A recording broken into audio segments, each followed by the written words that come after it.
Alright, frying up some tortilla chips for some chilaquiles that I'm gonna make.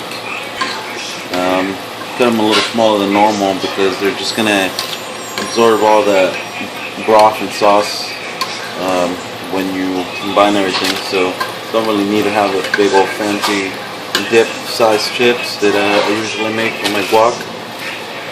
Nothing special, just oil, tortilla chips, or tortillas diced in small pieces, and then I'm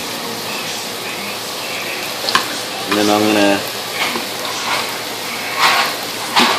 boiling some chicken over there. I'm gonna make some chicken broth, and then yeah, you'll see the rest in a minute. So I got some chicken broth in this pan here.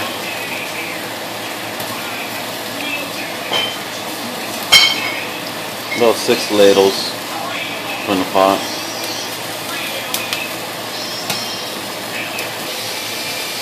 I'm gonna add some salsa verde that I made yesterday.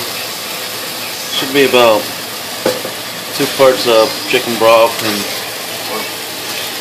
should be like about, I would say,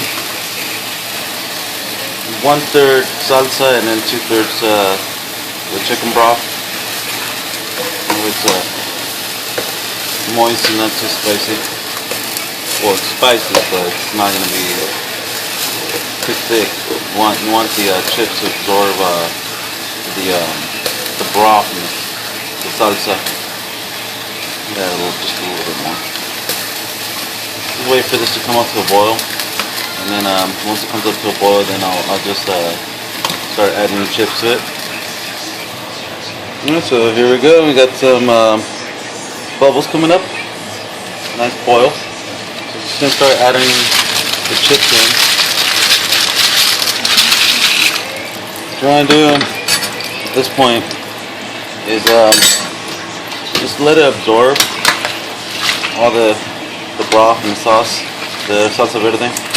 Just give it a little bit of a flip, so that you get everything nicely evenly coated.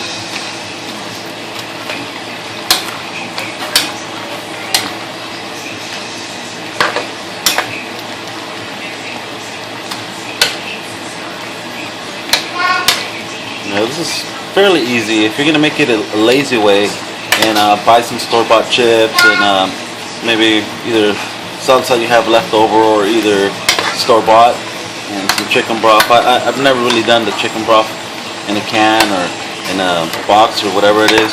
Usually happen to do this after I make chicken. Yeah, you can do it. Comes out pretty good even if you do a store-bought brand salsa and chips and everything. So at this point, everything's pretty much submerged. Everything's gotten a little wet. What you're gonna do is go ahead and pretty much turn off the heat.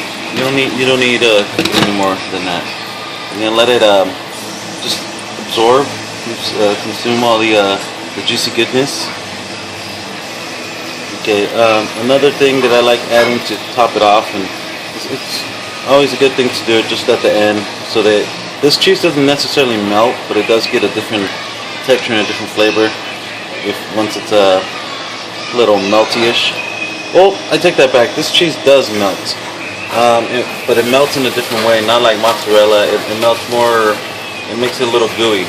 There's a different way that my wife's family do their cheese. They when they make beans and cheese, they fry a little piece of this cotija cheese, and it gets nice and gooey. It's pretty good. I enjoy it.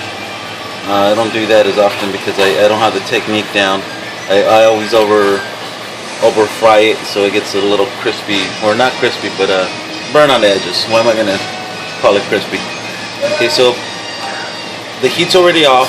It's just bubbling from from the temperature of the actual pot and everything. So just gonna go ahead and put the lid back on it. Alright, so here we go.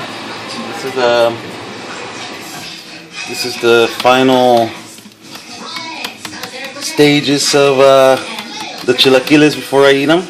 I always just add a little bit of sour cream on top of that. You can always add more cotija cheese, just crumble it right on top. It to kind of contrast the difference between the melty one and the fresh one. But that's pretty much it. I'm gonna go ahead and turn this camera off and enjoy myself a nice plate of salsa verde chilaquiles. All right.